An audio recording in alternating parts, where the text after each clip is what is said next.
Hello everybody, welcome back to International Pokemon Draft League Season 6. I am your host, MRC Core, and today I will be examining a battle that happened in my absence, which was the Portland Primals, coached by Spencer, versus Aleko by Coach Mleko.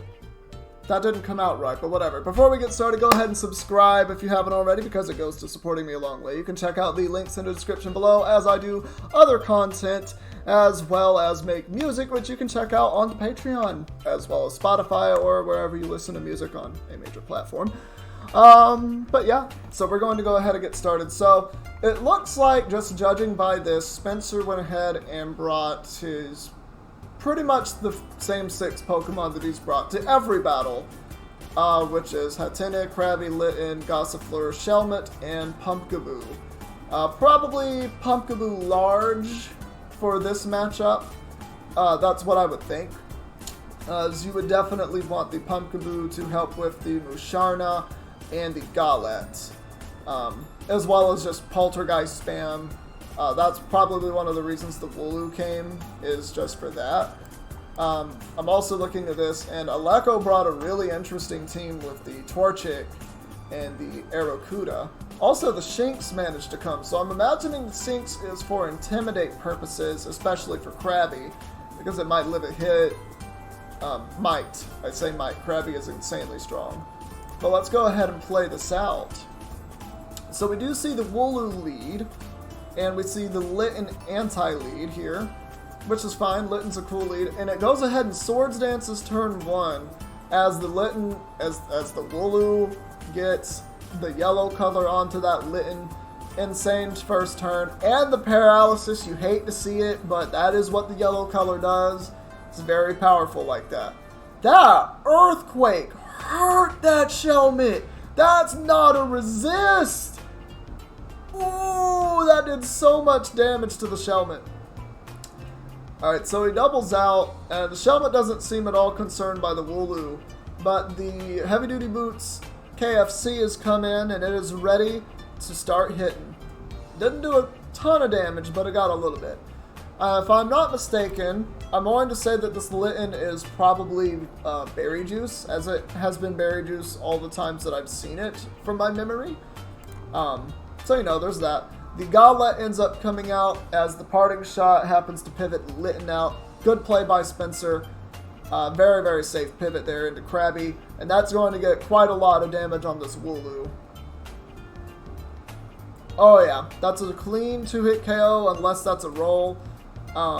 Again, this is item lock, so the leftovers are not doing you a lot of good in most cases.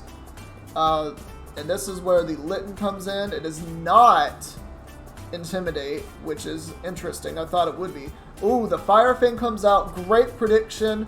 Great prediction. The Guts gets activated, and this is pretty much going to knock out anything that tries to switch in on it. The Litten ends up coming out. I don't think that's going to make too much of a difference here. Well, I mean, it did. Fire Fang didn't do a lot, but the Litten is slowly being worn down. The Arrokuda comes out. Interesting pivot. But the yellow color comes through yet again. Yet again. That yellow color is so powerful. Oh, and this is a roll. And the Shelmet is gone. No more spikes. It's going to be set to 2 layers because it does not seem... Ooh, it's Choice Scarf Torpedo. And it just goes ahead and gets a ton of damage on that Pumpkaboo. I don't know why the Pumpkaboo is Seed Bomb over Bullet Seed. Bullet Seed and LC is consistently going to do more damage than Seed Bomb. Even if it gets 2 hits, it's going to do approximately close to the same damage, just because of how rolls and LC work. So I'm not sure why it's Seed Bomb, but it's fine. You could just maybe just say, look, I don't want to only get 2 hits, even though there's a much higher chance that you do more damage than Seed Bomb through the use of Bullet Seed. So it's probably the logic there, but just saying, for team building part, I don't think Seed Bomb was the best move here.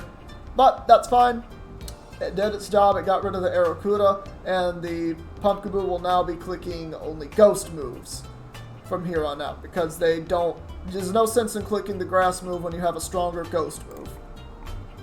The mana ends up coming out, which is interesting. So I'm assuming that it's going to take this. Yep. See, no, I would have only set that in if it was itemless.